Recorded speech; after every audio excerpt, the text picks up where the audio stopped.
Hello மக்களே, எல்லாருக்கும் வணக்கம். இன்னைக்கு இந்த வீடியோல எதை பத்தி பேச போறோம்னு கேட்டீங்கன்னா, இப்ப ரீசெண்டா ஒரு கேரளால ஒரு விஷயம் நடந்ததுங்க.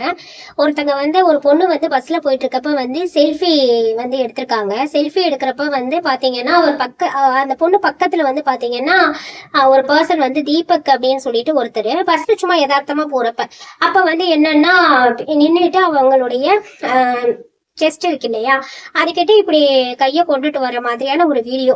அதை அவங்க செல்ஃபி எடுத்ததில்ல, அவங்களோட இன்ஸ்டாலையும் போட்டுட்டு இந்த மாதிரி ஹராஸ்மெண்ட்லாம் பண்றாங்க பஸ்ல போறப்ப அப்படின்னு சொல்லிட்டு வியூஸ் நிறைய வரணுங்கிறதுக்காக அவரை தப்பா போர்ட்ரேட் பண்ற மாதிரி போட்டு விட்டுட்டாங்க. இது பயங்கரமா இந்த வீடியோ பயங்கரமா வைரல் ஆயிடுச்சு. இந்த வைரல் ஆனதுனால பாத்தீங்கன்னா தீபக்குங்கிற ஒரு பர்சன் இருக்காரு இல்லையா, அந்த மனிதர் வீடியோல தெரிஞ்சாரு இல்லையா, அவர் அவர் மன உளைச்சல் ஆகி தூக்கு போட்டு அவங்க வீட்டுல இறந்து போயிட்டாரு. இது ரொம்ப பெரிய இஷ்யூவா இப்ப போயிட்டு இருக்கு. அவருக்கு பாத்தீங்கன்னா ரொம்ப அழகான ஒரு மனைவி இருக்காங்க, ஒரு நல்ல ஃபேமிலி இருக்கு. அவர் ஒரு எப்போதுமே ஒரு வேலைக்கு போயிட்டு வர்ற பஸ்ல நார்மலா தான் வர மாதிரியான ஒரு பர்சன். இந்த மாதிரி வம்பு தும்புக்கெல்லாம் போகாத அப்படின்னு நிறைய பேர் அதுல சொல்றாங்க. இதுல என்னன்னா, இந்த மாதிரி ஒரு விஷயம் நடந்ததுக்கு அப்புறம் ஒரு 1 இயருக்கு முன்னாடி அந்த பொண்ணு ஒரு பொண்ணு பஸ்ல வர்றப்ப அவங்களுக்கு அவரை எப்படி உதவி செஞ்சிருக்காரு அப்படின்னு சொல்லியிருக்காங்க. அவங்களுடைய அனுபவத்தை இந்த மாதிரி ஒரு இன்சிடென்ட் நடந்தோன்னு ஷேர் பண்ணியிருக்காங்க. என்ன சொல்லியிருக்காங்கன்னா, ஒரு சின்ன பொண்ணு காலேஜ் ஸ்கூல்ல படிச்சுட்டு இருக்காங்க. அப்ப எக்ஸாமுக்கு போறப்ப அவங்களுக்கு பீரியட்ஸ் இருந்திருக்கு. இவர் அந்த பஸ்ல போறப்ப என்ன மோளே அப்படின்னு சொல்லிட்டு, அவங்க பீரியட்ஸ்னாவே எல்லா பெண்களுக்கும் ஒரு மாதிரி ஃபேஸ்லாம் காமிச்சு கொடுத்துரும் இல்லையா. அப்ப கேட்ட உடனே என்ன ஆச்சு என்ன மோளே அப்படின்னு சொல்லி கேட்டிருக்காரு மலையாளத்துல. இந்த மாதிரி இன்னும் டயர்டா இருக்கவங்க அவர்கிட்ட இருந்த பேராசிட்டமால் மாத்திரையை கொடுத்து இது பண்ணிட்டு, எல்லாமே வாழ்க்கையில இருக்கும், இப்ப நான்லாம் இவ்வளவு வயசாச்சு இருந்தாலுமே நான் இன்னும் வாழ்க்கையில போராடிக்கிட்டு தான் இருக்கேன் அப்படிங்கிற மாதிரி பேச்சு கொடுத்து அந்த பொண்ணை எக்ஸாம் பயத்தோட போயிருந்திருக்காங்க. அதெல்லாம் அவர் சரி பண்ணி அந்த பொண்ணுக்கு நல்ல தைரியம் சொல்லி அனுப்பிச்சிருக்காரு. சோ இந்த மாதிரி ஒரு நல்ல மனிதர் பெண்களிடம் ஒரு கண்ணியமாக நடந்துக்க கூடிய ஒரு மனிதருக்கு இப்படி ஆயிடுச்சேன்னு சொல்லி அந்த பொண்ணு அவங்களுடைய வருத்தத்தை தெரிவிச்சிருக்காங்க.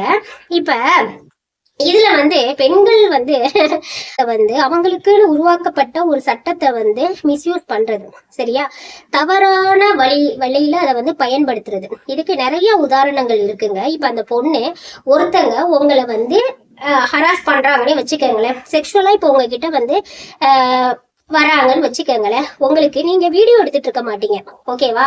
இப்ப உங்க செஸ்ட்ல அவங்க கை வைக்கிற வரைக்கும் நீங்க நல்லா அந்த வீடியோல தெரியுது.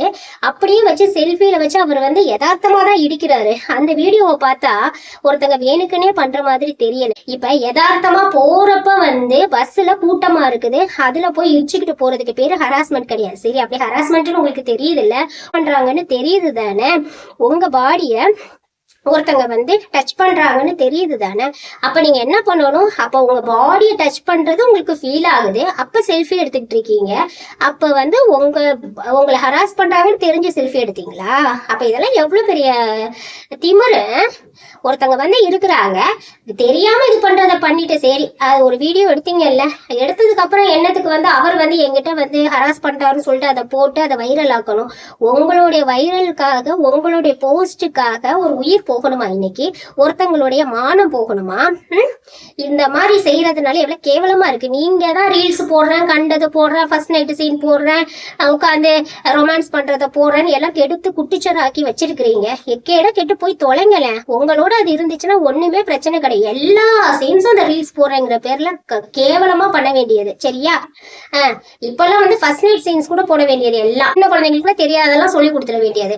அப்புறம் என்னத்துக்கு இப்ப அதெல்லாம் பண்றீங்க தானே, நீங்க போய் பண்ணிக்க வேண்டியதானே. அடுத்தவங்க யதார்த்தமா ஒரு கையை வச்சது அதை நீங்க பாத்தீங்களா, ப்ரூவ் பண்ணீங்களா?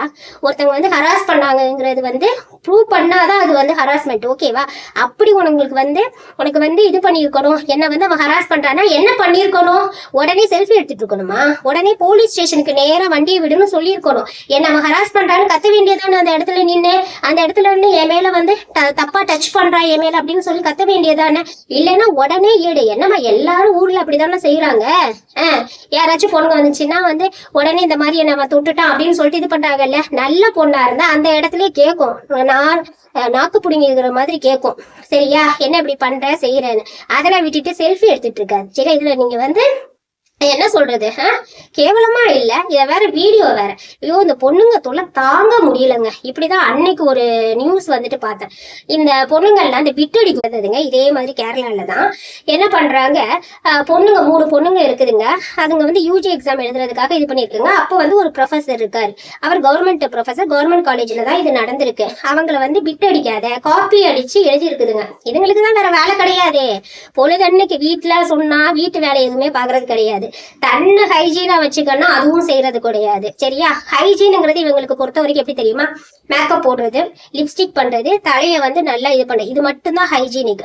உடம்புல வேற எந்த பார்ட்ஸுமே கிடையாது. அதெல்லாம் ஹைஜீனிக்கா இவங்க வச்சுக்க போறது கிடையாது. சரியா, ஆனா ரீல்ஸ் போடுறதுக்கும் எங்கெங்கோ போய் ஊர் சுத்துறதுக்கும் அதுக்கெல்லாம் மட்டும் இதுங்களுக்கு டைம் இருக்கும். ஆனா படிக்கிறதுக்கு டைம் இருக்காது. ஓகே, அப்ப பிட்டடிக்கிறத அவர் கேட்டிருக்காரு. உடனே வந்து இப்படி பண்ணாதீங்கன்னா உடனே அவர் மேல ஹராஸ்மெண்ட் 2015. சரியா, ஹராஸ்மெண்ட், என்ன அவன் கையை பிடிச்சி இழுத்துட்டோம், என்கிட்ட தப்பா பண்ணணும் அப்படின்னு சொல்லி இவங்களுக்குன்னு ஒரு சட்டத்தை உருவாக்கி, இவங்க பாதுகாப்புக்குன்னு ஒரு சட்டத்தை வச்சிருந்தா இவங்க இஷ்டத்துக்கு அவங்க வந்து அவங்களுடைய தேவைக்காக அதை யூஸ் பண்ணிக்கிறது. அப்ப வந்து அவரை கொண்டு போய் உள்ள வச்சு அவர் மேல கேஸ் போட்டு ஃபைல் பண்ணி இது எல்லாம் செஞ்சுட்டு இன்னைக்கு வந்து 10 வருஷத்துக்கு அப்புறம் நான் வந்து உச்ச நீதிமன்றம் எல்லாம் போயிட்டு நான் நிரபராதி அப்படின்னு நிரூபிச்சிட்டாரு. ஆனா அந்த 10 வருஷத்துக்கிட்ட அவர் எவ்வளவு கஷ்டப்பட்டிருப்பாரு. அவர் சொல்றாரு ஒரு நியூஸ் சேனலுக்கு, நான் வந்து அவ்வளவு கஷ்டப்பட்டிருக்கேன், இந்த மாதிரி என்னுடைய ஃபேமிலி வந்து என்னை வெறுத்தாங்க, நான் வேலைக்கு எங்கே போனாலும் இவ்வளவு கேவலமானவனா அப்படின்னு சொல்லி என்னை கேட்பாங்க, என்னோட கவர்மெண்ட்ல வரக்கூடிய எனக்கு சம்பளம் எல்லாம் எதுவுமே வரவே இல்லை அப்படி சொல்லி அவர் ரொம்ப ஃபீல் பண்ணி அந்த இன்டர்வியூல கொடுத்தாரு. அவருக்கு போன மானம் போனது தானே, அவரோட கண்ணியத்தன்மை போனது தானே. இந்த 10 வருஷத்துல நீங்க ஹாய் பாய் சொல்லிட்டு எவனாச்சும் இழிச்ச வாயம் கிடப்பான், கல்யாணம் பண்ணிக்கிட்டு போய் குழந்தை குட்டின்னு பெற்றிருப்பீங்க. அந்த மனுஷன் என்ன செஞ்சார், அப்ப நீங்க எல்லாம் ஜாலியா இருக்கிறதுக்காக அடுத்தவங்களை வந்து யூஸ் பண்ணிப்பீங்களா? இந்த மாதிரிதான் பண்றது எல்லாமே. ஐயோ, ஆபீஸ்ல இது சில பொண்ணுங்க இருக்குங்க. சரியா, இது உண்மை, பொய் கிடையாது. இப்ப எவனாச்சும் ஒருத்தன் உக்காந்துட்டு இருப்பான், நல்ல பையனா இருப்பான். சரியா, ஆனா இப்ப இப்படி போறாங்கன்னு வச்சுக்கோங்க, அந்த வழியா தானே போகணும். இவன் என்னையே பாத்துட்டு இருக்கான், என்னையே இப்படி பாக்குறான் அப்படின்னு சொல்ல வேண்டியது. சொல்லி இப்ப ஓகே, இப்ப வந்து உங்களே பாக்குறாங்கன்னே வச்சுக்கோங்க. அப்படி பார்த்தா எப்படி வந்து கம்ப்ளைண்ட் பண்ணணும் சொல்லுங்க. ஒரு இடத்துல வந்து அந்த மேனேஜர் இருக்காரா, அந்த வந்து ஹெச்ஓடி இருக்காரா, அவர்கிட்ட வந்து ஃபர்ஸ்ட் சொல்லணும். அதெல்லாம் சொல்றது கிடையாது. நேரா குடுகுடுன்னு வந்து வேலே வந்து உட்காந்துக்கிட்டு, நீ என்ன பாக்குற, நீ பார்த்ததை நான் பார்த்தேன், தெரியுமா உனக்கு, என்ன அப்படி உத்து பாக்குற, குறுகுறுன்னு பாக்குற, தப்பான பார்வை. இவங்களுக்கு அப்படியே தெரிஞ்சிடும் போல ஒருத்தன் தப்பான பார்வையில பாக்குறது. சரியா, ஒரு நாளைக்கு ஆபீஸ் போனா 1 டைம் 2 டைம் வெளியில போனாதான் ஒருத்தங்க வந்து இப்ப முன்னாடி உட்காந்துருக்கப்ப நீங்க போறப்ப யாருன்னு யதார்த்தமா கூட பாத்துருக்கலாம் இல்லையா? நமக்கு தெரியும்ல யார நல்ல பையன் யார கெட்ட பையன் அப்படின்னு சொல்லிட்டு. இப்ப 1 டைம் 2 டைம் ஆபீஸ்க்கு போனாதான் பரவாயில்ல, 1000 150 டைம் நடக்கிறது. சரியா, அப்ப 150 டைம் நடக்கிறப்ப பார்க்கதான் செய்வாங்க. இதுல வந்து இதை ஒரு செக்ஷுவல் ஹராஸ்மெண்ட்னு சொல்லி கொண்டு போய் கொடுத்து பசங்களை வந்து வேலையை விட்டு தூக்கிறது. இவங்களுக்கு ஏத்த மாதிரி வெப்பன்னா வந்து அந்த செக்ஷுவல் ஹராஸ்மெண்ட்ங்கிறத வந்து போஷுங்கிற ஒரு சட்டத்தை வந்து இவங்களுக்கு ஏத்த மாதிரி வச்சு யூஸ் பண்ணிக்கிறது. இதனால உண்மையா அந்த ஆம்பளை பசங்க எல்லாம் பயந்துடுறது. ஐயோ, அந்த பொம்பளை பிள்ளைங்கள்ட்ட போயிட்டு எதுவும் கேட்க கூடாது, உடனே இவங்க போஷுன்னு போயிட்டு கம்ப்ளைண்ட் பண்ணி விட்டுருதுங்க, நம்ம மானம் தான் போகுது, புள்ள குட்டியெல்லாம் இருக்குன்னு சொல்லிட வேண்டியது. அதனால இதெல்லாம் எவ்வளவு கேவலமா இல்ல. அதுவும் இந்த சாரி கட்டிட்டு வந்துச்சுங்கன்னு வச்சுக்கோங்க, அப்பா அதுங்க லாத்து முடியல. இதுல வேற இதுங்களாம் கல்யாணம் பண்ணி குழந்தை இருக்கு, இவங்களை அப்படியே பாத்துக்கிட்டே இருக்கிறாங்களாம். வேற வேலை கிடையாது யாருக்குமே. அதாவது நம்ம வந்து பாக்குறோங்க, நம்மள ஒருத்தவங்க பாக்குறாங்கிறது நம்ம பார்த்தாதான் தெரியும். கரெக்டுங்களா? அப்போ உங்களை யாருமே பார்க்க கூடாது, சும்மா யதார்த்தமா பார்க்க கூடாதுன்னா நீங்க வீட்டுலதான் இருக்கணும். ஊர்ல 4 பேர் வந்தா சும்மா ரோட்ல போறப்ப யதார்த்தமா கூட பார்க்கலாம். இன்டென்ஷனா பர்பஸா பாக்குறதுங்கிறது வேற. சரியா, இப்ப நீங்க போயிட்டு இருக்கீங்க, உங்க பின்னாடியே வந்து துரத்திக்கிட்டு வராங்க, உங்க கையை பிடிச்சி இழுக்கிறாங்க, உங்களை வேணுக்குன்னே வம்பிழுக்கிறாங்க, இதுதாங்க ஹராஸ்மெண்ட்ல வரும். யதார்த்தமா பாக்குறதெல்லாம் ஹராஸ்மெண்ட்ல வராது. சரியா, இதெல்லாம் எங்க போய் சொல்றது? உங்களுக்கு ஏத்த மாதிரி இன்னைக்கு அந்த பர்சன் வந்து செத்து போயிட்டாரு, இன்னைக்கு அவர் வந்து தப்பு செய்யல அப்படின்னு நிரூபணம் ஆயிடுச்சு. உங்களால ஒரு உயிரை திருப்பி கொடுக்க முடியுமா? அப்புறம் இந்த நியூஸ் சேனல்ல என்ன அந்த பொண்ணுடைய முகத்தை வந்து பிளர் பண்ணி போறீங்க? எதுக்கு பிளர் பண்றீங்க? பிளர் எல்லாம் பண்ண வேண்டாம். தப்பு செய்யறப்ப அந்த பர்சன் அவரும் மனிதர் தானே, அது தப்பு செஞ்சா ஆணா இருந்தாலும் சரி பெண்ணா இருந்தாலும் சரி 2 பேருமே ஒண்ணுதான். அது என்ன பொண்ணோட வாழ்க்கை மட்டும் பாதிக்க கூடாது, ஆணோட வாழ்க்கை பாதிச்சா போதுமா? இன்னைக்கு அந்த மனுஷன் செத்து போயிட்டாரு, அவங்க பொண்டாட்டிக்கு யாருங்க இது பண்றது? காலங்காலமா இந்த பொண்ணு போய் சோறு போட்டுருமா? இந்த பொண்ணு போய் எல்லாமே செஞ்சு கொடுத்துருமா அவங்களுக்கு, அவங்க ஃபேமிலிக்கு? அது என்ன பொண்ணு தப்பு செஞ்சா மட்டும் பிளர் பண்றது, சின்ன மூஞ்சியை போடுறது? போடுங்களேன். அடுத்தவங்களுக்கு வர்றப்ப இந்த அம்மா செல்ஃபி ஸ்டிக்ல எடுத்து போட்டோ எடுக்கிறப்ப அடுத்தவங்க பாதிப்பாங்கன்னு நினைச்சு போட்டோ எடுத்துச்சா, வீடியோ எடுத்துச்சா? இல்லையா? அப்ப இதுக்கு மட்டும் என்னத்துக்கு பாவம் பாக்குறீங்க? அப்புறம் இன்னொரு விஷயம், இந்த மாதிரி பிரச்சனை வர்றப்பெல்லாம் தயவு செஞ்சு ஆண்களா இருக்கட்டும் பெண்களா இருக்கட்டும் உடனே வந்து இந்த மாதிரி மானம் போச்சு மரியாதை போச்சு அப்படின்னு சொல்லி சாகுறதெல்லாம் தயவு செஞ்சு முடிவை எடுக்காதீங்க. நம்மள வந்து எங்கேயுமே நம்ம அதுல நல்லா தெரியுது இல்ல, இப்ப ஊர்ல இருக்க 4 பேர் சொல்லிட்டாங்கிறதுக்காக இன்னைக்கு அவர் செத்து போயிட்டாரு. இன்னைக்கு அது நிரூபணம் ஆயிடுச்சு, அவர் தப்பு செய்யலேன்னு. எங்கேயுமே நம்ம தப்பு செய்யலேன்னு நிரூபிக்கதான் பார்க்கணும். உங்க வீட்டுல உள்ள அம்மா நம்புறாங்களா, பொண்டாட்டி நம்புதா, பிள்ளைங்க நம்புதாங்களா தான் பார்க்கணும்.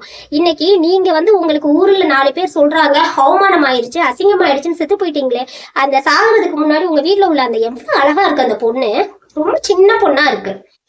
அது வாழ்க்கை என்ன ஆகுறது?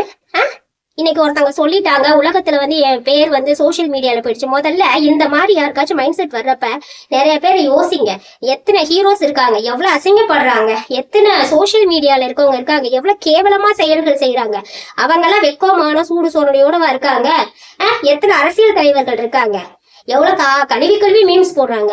அவங்க எல்லாம் இது பண்றாங்களா? எல்லாரும் எத்தனை ஹீரோயின்ஸ் கேவலமா ட்ரெஸ் போட்டுக்கிட்டு படத்துல அவளை கேவலமா நடிக்கிறாங்க. எத்தனை ஹீரோஸ் கேவலமா நடிக்கிறாங்க படத்துக்காக. அவங்களே வெக்கப்படல. அவங்களெல்லாம் மதிச்சுக்கிட்டு தானே இந்த உலகம் இருக்கு. இந்த உலகம் வந்து அவங்களெல்லாம் தூக்கி வச்சு கொண்டாடுதானே. ஏன் எத்தனை அரசியல்வாதிகள் வந்து லஞ்சம் ஊழல் அவ்வளவு குற்றச்சாட்டுகளோட வெள்ளை சட்டை வெள்ளை வேஷ்டி கட்டிக்கிட்டு இருக்கிறாங்க. அவங்களாம் அசிங்கப்படுறாங்களா? இல்ல அதுக்காக அவங்களாம் செத்து போயிட்டாங்களா? இல்லையில்ல. அதனால எப்போதுமே இந்த மாதிரி ஒரு விஷயங்கள்லாம் என்னைக்குமே நம்ம தப்பு செய்யல அப்படிங்கறது ஆட்டோமேட்டிக்கா தெரிஞ்சிடும். நம்ம செய்யலேன்னா இவங்களுக்காகலாம் போய் உங்களுடைய திக்க முடியாத உயிரை ஏங்க எடுத்துக்கிறீங்க? யாருக்காகவும் யாருடைய உயிரும் அப்படிலாம் ப்ரூவ் பண்ணணும்னு அவசியம் கிடையாது. நம்ம செத்து போய் ஒரு நீதி கிடைக்கணும், அந்த நீதி தேவையே கிடையாது. நம்ம வாழ்றதுக்கு தாங்க நீதி. நம்ம செத்து போய் அந்த நீதியை நிலைநிறுத்தணும் என்ன கட்டாயம் இருக்கு? நாளைக்கு அந்த நீதியை நிலைநிறுத்தினால யாருக்கு என்ன லாபம்? அப்படி ஒரு நீதி தேவையே கிடையாது. என்ன சொல்றது, இந்த பொண்ணுங்க எல்லாம் மோசங்க. வீட்டுல இருக்கவங்கள தயவு செஞ்சு கண்டிச்சு வளங்க. பொண்ணுங்களா அதுங்கெல்லாம் செயல் இல்ல. இதுல பர்தா வேற போட்டுக்குது அந்த பொண்ணு. உங்களெல்லாம் அல்லா கூட மன்னிக்கவே மாட்டாரு. இப்படி ஒரு கேவலமான ஜென்மங்கள். சரி, நன்றி மக்களே.